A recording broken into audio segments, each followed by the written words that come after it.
안녕하세요. 주식 분석가 달수입니다. 금일은 삼성전자와 에코프로에 대해서 말씀드릴 건데요. 시장이 항상 무너지기 전에 특정 종목이 급등을 하게 됩니다. 2017년도 당시만 보더라도 시장이 막 훈풍이 막 불다가 무너졌잖아요.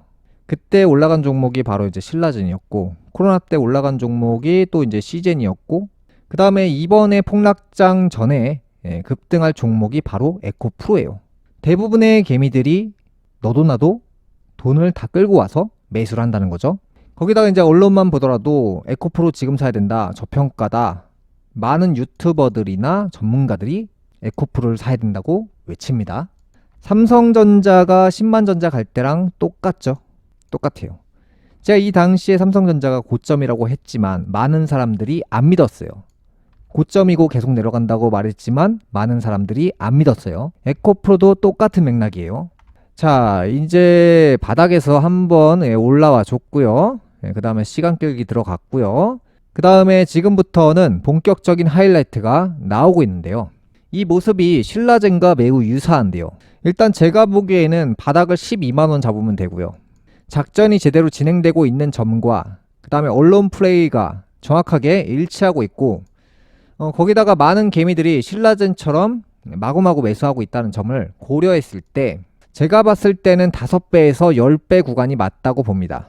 그래서 12만원에서 5배면 60만원이고 10배면 120이거든요. 그래서 이제 에코프로의 고점은 60만원에서 120만원 요 사이가 될 것이다. 이게 매수 자금이 지금 조금씩 떨어지기 시작하고 있어요. 그러니까 2월달, 3월달이면 2달이고 4월달 중에 하이라이트가 나올 확률이 높아요. 통상적으로 이렇게 급격하게 올라가는 종목 같은 경우는 2달에서 3달 정도면 최고점이 나오거든요. 그래서 지금 이렇게 날짜를 세어보니까 지금 한 2달 차가 넘어가서 이제 3달 차거든요. 4월에서 5월 정도면 최고점 하이라이트가 나올 수밖에 없는 그런 지점이라고 볼 수밖에 없고요. 이제 에코프로가 이렇게 고점이 나오는 상황에서는 사람들이 오히려 더 삽니다. 대부분의 사람들이 이런 상황이 왔을 때 삼성전자 9만원 갔을 때 더 샀습니다. 에코프로 고점 가잖아요. 더 삽니다. 그래서 지금부터는 언제 내가 나와야 될지를 생각을 하실 때가 시작되고 있습니다.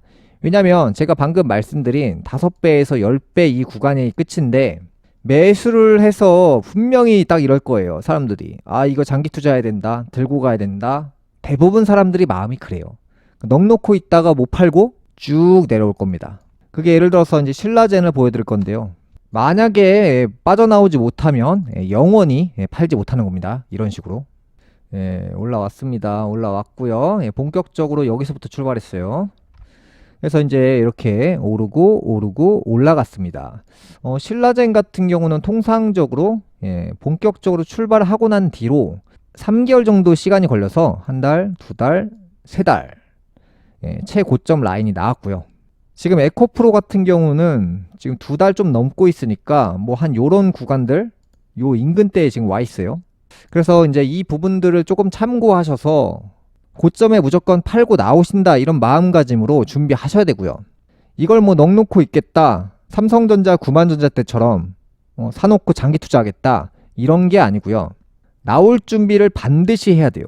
반드시. 보세요. 이게 한번 하이라이트가 나오면 그 뒤로 이 영역을 도달하지 못해요. 올라가는 척 내려가잖아요. 계속. 물량을 지금 다 정리하고 있는 거예요. 이 그래프들은. 그래서 이 하이라이트가 딱 나오면 이제 이 종목은 끝나는 거거든요.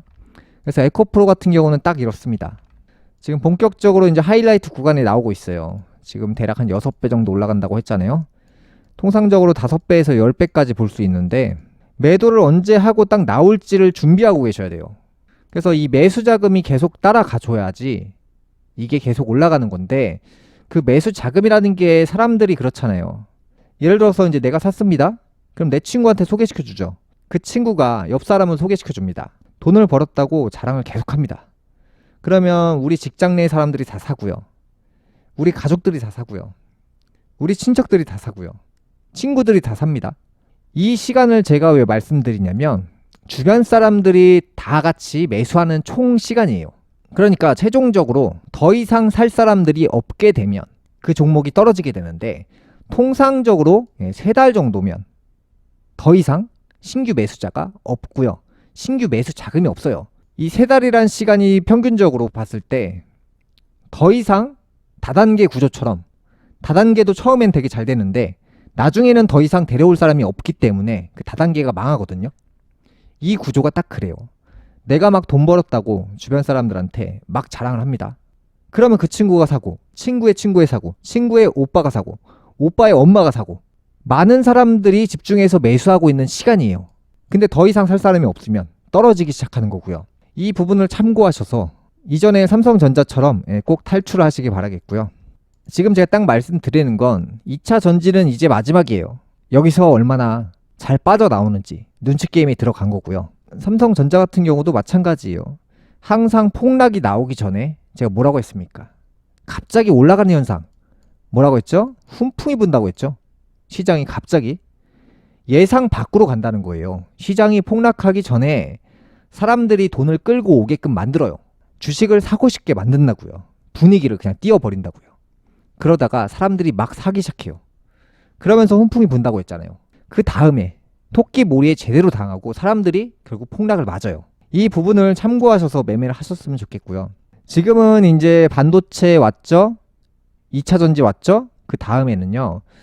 경기 방어주로 갈 거예요. 경기 방어주가 뭐냐면 이제 제조업 같은 경우는 경기 방어주가 아니라 쇼크주죠. 쇼크주.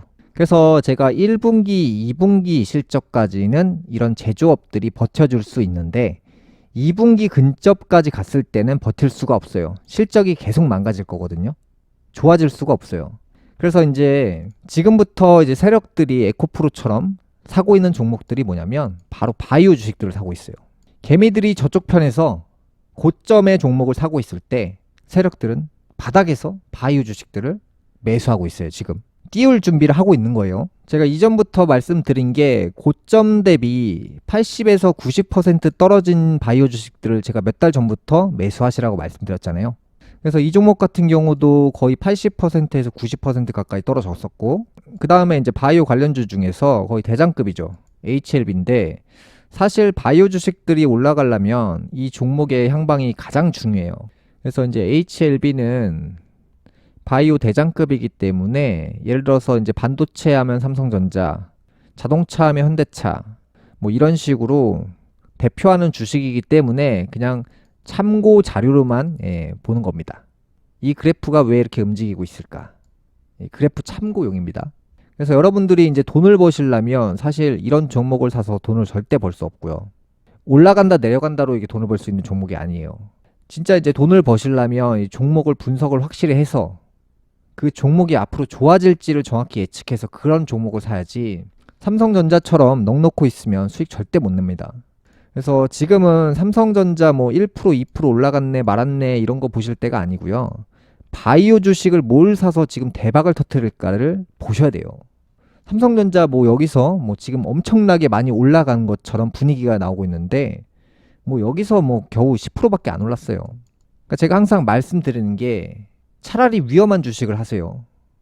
안전한 거 하실 거면 은행을 가시고요. 삼성전자 앞으로 비전 없습니다. 반도체 비전 없어요. 자율주행이 비전 있을 것 같아요? 없어요, 비전. 인공지능이 비전 있을 것 같아요? 없어요, 솔직히 말씀드리면. AR, VR, 3D, 그 다음에 뭐 예를 들어서 4K? 여러분들이 현실적으로 제가 딱 말씀드려볼까요? AR, VR? 심심해서 한 번은 경험해 볼 수 있어요. 근데 막상 경험해 보면 매력적이지가 않죠. 그냥 내가 모르고 궁금해서 한 번쯤은 이용하는데요. 2번, 3번은 이용 안 해요. 왜? 불편하거든요. 아날로그 방식을 따라올 수가 없어요. 결국에 이 시대가 발전을 하다가 결국 지금 딱 걸린 거예요. 걸려서 어떻게 되고 있냐? 다시 아날로그로 돌아가고 있어요. 시대가. 안경을 쓰고 어지럽게 보는 게 편한가요? 그냥 내 눈으로 편하게 3D 말고 2D 영화를 보거나 2D 만화를 보는 게 좋나요? 한번 생각을 해보세요. 지금 게임 산업 같은 경우도 3D 산업으로 딱 갔다가 다시 2D로 가고 있어요. 이게 왜일까요? 자율주행이 될 것 같아요? 현실적으로요? 자율주행 택시가 예를 들어서 5만 원이면 타실 거예요? 안 타잖아요. 그럼 자율주행 택시가 유지비가 안 나오는데 5천 원씩 받으면서 3천 원씩 받으면서 운행이 될 것 같아요? 안 돼요. 관리도 안 되고요. 사고 나면 또 누가 책임질 거예요? 막상 이런 많은 것들이 당장 눈앞에서 펼쳐질 것 같지만 전기차 대중화까지 15년 걸렸고요. 막상 여러분들이 지금 자율주행차를 이용을 안 하고 계세요. 테슬라의 자율주행차? 그거 보니까 자율주행이 빨리 될 것 같잖아요. 테슬라의 자율주행차는 자율주행이 아니라 그냥 보조장치예요. 지금 시대가 다시 애니메이션, 그러니까 3D도 아니에요. 왜 슬램덩크, 그런 아날로그 감성들이 왜 유행을 타는데요? 슬램덩크가 3D였으면요 사람들이 안 봐요. 다시 과거로 가고 있어요. 지금 미래가 아니라요. 기업들이요 신사업으로 신아이템으로 돈을 벌기까지 최소 15년? 많은 시간들이 걸려요. 그 전까지는요 기업들이 돈을 까먹어야 돼요. 삼성전자 같은 경우 뭐 반도체, 뭐 미래차, 자율주행, 인공지능, 챗봇, 그 사업들이 다 돈이 될 것 같아요. 기업들한테는요 솔직히 말씀드려서 적자만 내고 적자만 내고 적자만 내지 앞으로 5년 내에는 돈이 되는 사업이 아니에요. 기업들이 왜 성장하는데요? 돈을 버니까요. 돈을 못 벌면 그 아이템은요 되는 사업이 아니고요. 영업이익이 적자가 날 수가 있는 상황이고, 영업이익이 뭐 95% 급감을 했고, 이런 상황에서 뭐 챗봇에 투자를 한다? 미친 짓이죠. 이게 바로 자율주행? 될 것 같아요. 지금 회사가 쓰러지기 직전인데 신사업에 투자할 수 있다고요? 여러분들이 뭐 치킨 가게를 운영하시는데 장사가 안 돼요. 돈이 안 남아요. 지금 있는 것도 안 돼 죽겠는데 신 메뉴를 개발하겠다고요? 안 된다고요. 안 되는 건 안 되는 거예요. 지금 앞으로 이 시대의 트렌드는 축소잖아요. 축소. 경기 침체잖아요. 침체는 뭐예요? 침체에도 잘 되는 그 사업이 뜬다는 거예요. 경기 방어주. 그게 뭐예요? 제약 아니에요? 제약? 바이오 아니에요? 바이오? 경기가 안 좋을 때 핸드폰은 안 사도 병원은 갑니다. 경기 방어주라고요. 경기 방어주가 뜨는 거예요. 제조업은 다 쓰러집니다. 지금 에코프로가 왜 지금 올리는데요? 삼성전자가 왜 지금 올라가는데요? 왜 그럴까요? 이제 기회가 없어요. 이제 2분기 실적 나오고 3분기 실적 근처까지 가잖아요. 이게 진짜 가망 없다는 게 밝혀져요. 지금보다 나빠지진 않겠다. 희망 회로를 돌리게 만들어요. 계속. 왜?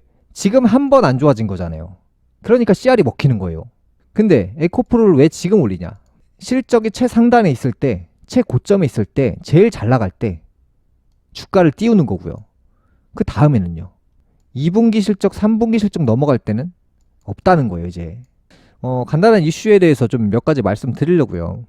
올해 3월 미국 기업들의 감원 계획이 전월보다 늘어났다고 하는데요. 작년 3월 대비 319% 증가한 수치인데요.